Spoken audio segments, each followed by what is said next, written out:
একজন ভাই প্রশ্ন করেছেন যে অনেক মুসল্লিকে দেখি মসজিদে হেঁটে এসে চেয়ারে বসে নামাজ পড়ে, এটা জায়েজ আছে কিনা? গুরুত্বপূর্ণ একটি প্রশ্ন। আমরা অনেকের ভিতরে এটা এখন আমাদের কাছে পরিলক্ষিত হয় যে হেঁটে হেঁটে আসছে, এসেই এরপরে চেয়ারে বসে নামাজ পড়ল। তো এটা আসলে জায়েজ আছে কিনা? মূলত নামাজের ভিতরে কিয়াম, আল্লাহু আকবার বলে এই যে আপনি দাঁড়ালেন, এই দাঁড়ানোটা হচ্ছে ফরজ। এই দাঁড়ানোটা ফরজ। এই ফরজ বিধানটা আপনি যদি ইচ্ছাকৃত লঙ্ঘন করেন তাহলে আপনার নামাজ আদায় হয় নাই। তবে হ্যাঁ, স্পাইনাল কর্ডে প্রচণ্ড ব্যথা, fistula, anal Fischer, pilonidal sinus সহ আপনার মেরুদণ্ডের নিচে পায়ুপথের ঠিক উপরে কোনো ধরনের কোনো সমস্যার কারণে আপনি হয়তো এরকম ঝুঁকে আপনি সেজদা দিতে কষ্ট হয়, রুকুতে যেতে কষ্ট হয়, এটা হতে পারে।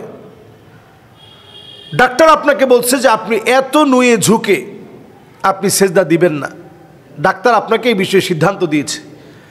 বিষয়টা যদি ঠিক এমন হয়, এই রকম কোনো রোগী, তিনি হয়তো যখন কিয়াম চলল, আল্লাহু আকবার বলে তেলাওয়াত চলছে, দাঁড়িয়ে আছে, তখন দাঁড়িয়ে থাকলো, রুকু সেজদা করার সময় উনি হয়তো চেয়ারে বসলো, যদি উনি প্রচণ্ড অসুস্থ হয়। হাদিস থেকে বোঝা যায় চেয়ারে না বসে রাসূলুল্লাহ সাল্লাল্লাহু আলাইহি ওয়াসাল্লাম বলছেন ফাকউদ, যে দাঁড়াতে সক্ষম নয় সে যেন বসে পড়ে। বসে মানে একেবারে মসজিদের মধ্যে আপনি জমিনের মধ্যে মুসল্লিরা ঠিক যে জায়গায় বসছে ওই জায়গায় আপনি বসে পড়লেন। এর পরেও যদি আপনি দেখেন সমস্যা কাটতেছে না, বরং আপনি অসুস্থ আছেন, আপনার বিবেক ঠিক আছে, নামাজ কিন্তু ছেড়ে দিলে চলবে না। কোরআনুল কারীমের একটি আয়াত আমরা দলিল হিসেবে নিয়ে আসতে পারি।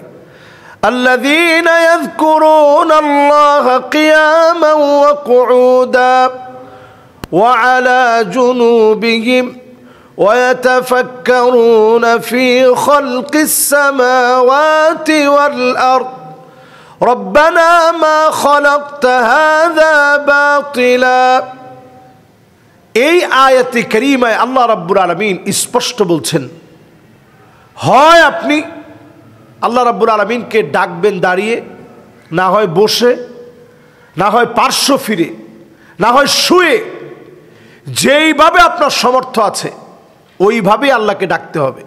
আল্লাহকে ডাকার ক্ষেত্রে কার্পণ্য করলে চলবে না, যে অবস্থায় পারেন ওই অবস্থায় ডাকতে হবে।